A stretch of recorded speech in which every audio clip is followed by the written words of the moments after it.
dunia modern, perdebatan antara kaum ateis dan teis sering terdengar seperti adu argumentasi intelektual. Yang satu menganggap agama sebagai residu masa lalu, dan yang satu menuduh ateisme sebagai bentuk kehilangan arah spiritual. Namun, keduanya sering terjebak dalam pola yang sama, keinginan untuk memonopoli kebenaran.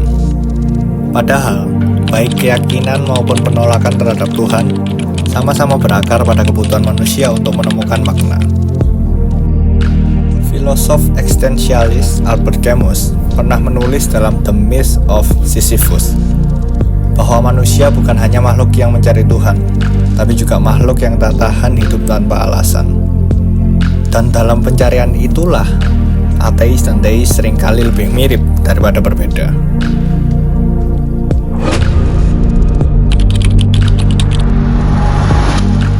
Kita hidup di era yang ironis. Ketika ilmu pengetahuan maju pesat, kepercayaan justru makin kaku. Sebagian ateis menjadikan sains sebagai ideologi baru, seolah segala hal yang tidak bisa diuji di laboratorium harus dianggap ilusi. Dan sebaliknya, sebagian teis menolak realitas ilmiah dengan mengatasnamakan iman yang tak boleh diganggu.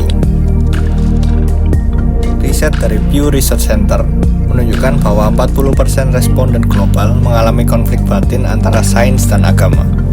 Bukan karena substansi keduanya bertentangan, tapi karena cara berpikir manusia yang menolak keragaman makna.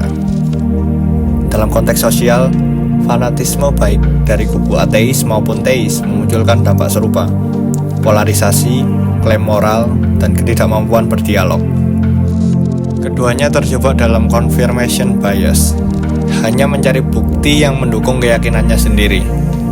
Dengan kata lain, perdebatan soal Tuhan kini lebih sering menjadi pertarungan identitas daripada pencarian kebenaran.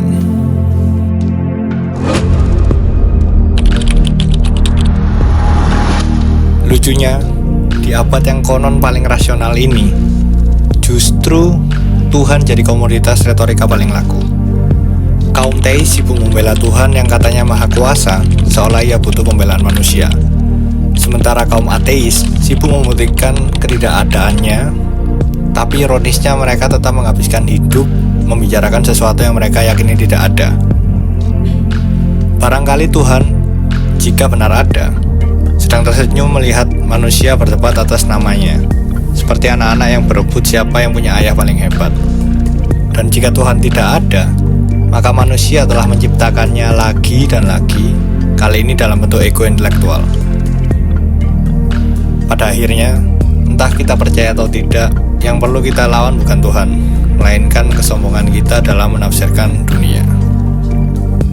So, what's next?